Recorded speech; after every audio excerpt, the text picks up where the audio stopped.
Good morning guys, welcome back to the channel and a long awaited video. I just want to start off straight away by saying apologies that I've not done many uploads recently.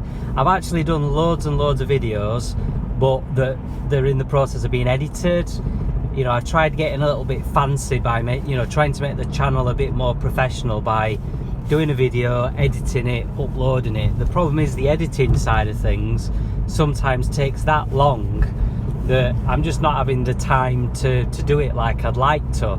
So apologies that I've not done any uploads for ages. So this one is coming to you raw and unedited. So I'm just driving to work in my Astra Twin Top, and I just want to give you a little bit of an update. That's one of the updates, that I have got a lot of videos that I'm trying to edit before I upload. So there is a good bit more content on its way. Other update, just updates on cars really. For anybody who's following, you know that I've got quite a few cars and projects on the go. So this one first, my Astra Twin Top, which is my daily driver. My roof stopped working. It's a very, very common thing on these, for the roof to stop working, and it's always, well, most of the time it's down to, there's a little cluster of cables which run up the rear mechanism on the left hand side of the car, and there's like 4 little black wires wrapped together, and they are always under the forces of twisting and bending. Oh, nice Mustang. Forces of twisting and bending, and they do tend to snap and break. And sometimes what also happens is that they snap and break, and you'll get 2 cables next to each other which have both got copper expired, and they rub against each other, and then they obviously are shorting out on each other and confusing the whole computer system which controls the roof. So I've had problem a couple of times. The other week I had the roof folded down to drive to work. I got to work, went to put the roof up, and it went bong bong bong. I'm like, oh crap. It makes this annoying bong. So I'm like, God's sake. So in fact I should be able to demonstrate the noise it makes. There you go, that's the noise it makes when there's an error with the roof. So I'm like, oh, I wonder if I'm going to get the roof shut. I'm stuck at work now. I've just got to work. It's off, it's 8 o'clock in the morning. Car's sat there with roof down. I wonder if I'm going to be able to, get my roof up. So anyway, long story short, I managed to get it to shut by opening the boot, and I just wiggled the wires around a bit and just had a little bit of a play, and as if by magic I managed to get the roof shut. And all I'd done was just wiggle the wires a little bit, so I'd obviously wiggled them enough to get it to work. And then I've not risked putting the roof down again because I knew it was faulty until one day last week where I tried it, and I only got as far as the bit where the boot opens, ready for the roof to go down, and that worked okay. So I left it and folded it back and left it shut. Because I didn't want to risk it getting completely stuck again. So I'm just waffling a little bit because I'm just concentrating on traffic. It's always the fun when you're doing these videos when you're driving. You have to have little breaks when you're concentrating on your driving. Yeah, so anyway, long story short, I found that these cables are snapped, so that's one little job I've got to do, is to replace all 4 little cables, because all 4 little cables are snapped. So I'm going to just replace a big section of all 4 of them to alleviate the problem, and then hopefully I'll be able to have my roof down again. On to Owen, my Gold Cavalier, the famous Owen. I'm still trying to get time to get him ready for an MOT. Now, it needs a new CV joint. I've actually got the joint ready to fit. While I'm in the process of fitting that, I need to do a steering rack gaiter or 2. I may as well just replace both while I'm at it. Again, I'll do videos of the work as I do it.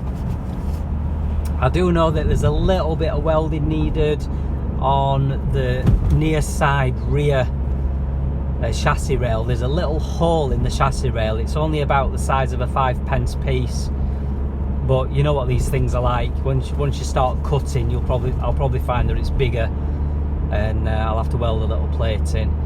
As far as I know, hopefully, fingers crossed, that's all he's going to need for an MOT, but we don't know, do we, until we actually take it for an MOT and find that there might be more things. My Mark 1 Cavalier with the red top engine, that's been causing me some grief again.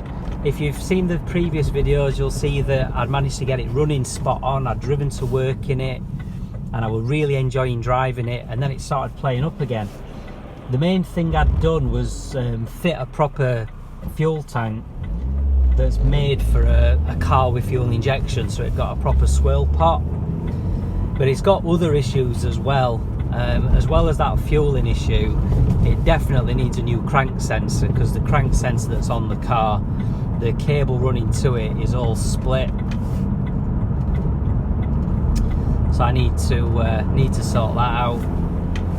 So that's one other little job. I just need to get one ordered first, obviously, before I actually fit it. Also, my ignition leads, they seem to be too short.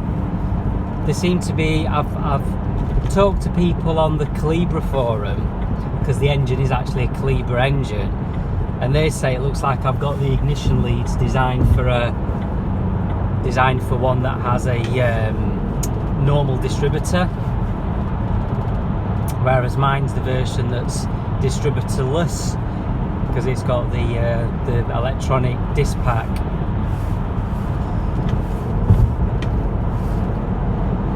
It's got the electronic disc pack, and it looks like my ignition leads are made for that engine, so they're a little bit too short, so they're being stretched, and it keeps sounding like it's only running on 3 cylinders. And I think what's actually happened is that one of the leads keeps getting, because it's being stretched, it keeps getting pulled off the spark plug slightly, so it's not contacting as well as it should. So obviously that's causing a misfire, and it'll start and it'll run really, really nice, it'll run really smooth and lovely, but then it'll suddenly just start to run like a bag of nails. It'll just start to run like a bag of nails. Like you can imagine, if you were trying to run a 4-cylinder car only on 3 cylinders, you know exactly what noise I'm talking about. And yeah, so a few little issues to sort on that. Nothing like particularly difficult to do, mind, but just get around these. Nothing particularly difficult to do or time consuming to do. It's just getting around to it on the long list of things to do. What else? Let's think. There's no real progress on the Manta, other than I had it started up and running the other day and it's sounding absolutely sweet. I did actually do a little video of the Manta running. Trevor, my Frontera, I've got it to the stage now where it's ready to put up for sale, but I keep constantly holding off actually doing the for sale advert, because in my heart of hearts I really don't want to sell him, because he's just such a cool old truck, and I've kept thinking time after time about keeping him and taxing him, insuring him, getting him on the road as a proper usable family car, but I don't know. I do need to sell him really, because I need to get my driveway back so that my Mark 1 Cav can go on the drive. Then I'll get Owen back on the road, so then Sylvia can go on the drive. That's the other little story actually, which I've not told anybody on YouTube, but I had some vandalism happen to Sylvia. Don't know who's done it. I didn't check through the CCTV footage yet, but basically it looks like some kids probably done a dint on the edge of the roof on the driver's side above the rear door, and it looks like they've sat on the bonnet and put quite a few dints in the bonnet. So as you can imagine, Sylvia's a car that I've had for 12 years, so I'm, you know, a little bit pissed off, to say the least. But they will be on camera, because I've got the CCTV footage from the time that it happened, but it's over a period of 4 days, and I've not had a chance to have a look through the footage yet to find them. But I've got CCTV set up at home, permanently pointing on my Mark 1 cav now, but I didn't at the time when it happened, unfortunately. So, oh, down to 40 mile an hour, that's just what you want, isn't it? Beautiful. 40 mile an hour on motorway. It was like this yesterday, actually. Don't know what caused it yesterday. On another little note, have everybody noticed how the roads are suddenly so much busier again? I think there must have still been a lot of people off work with, maybe not actually with COVID, but have just not gone back to work. They were still working from home. And all of a sudden, these last 2-3 weeks, the roads are just chocker again. Absolutely chocker. I mean, this isn't helped by the fact that there's roadworks going on this junction. But not just here, lots of other areas. I've noticed traffic just seems to have suddenly got a lot worse. And I was talking to my girlfriend's sister yesterday, and she was saying the same thing, how she's noticed traffic seems to have massively got busier again in the last 2 weeks, especially the last 2-3 weeks. So I wonder if anybody else has noticed that. So anyway, I don't want to waffle on too long. Sometimes my videos go on to like 20 minutes and it might be a little bit too long, and I might lose a few people halfway through because they get bored of hearing my voice. So I don't want that to happen, so I'm going to leave it there. And thanks a lot for watching, guys. Please do consider subscribing if you've not already.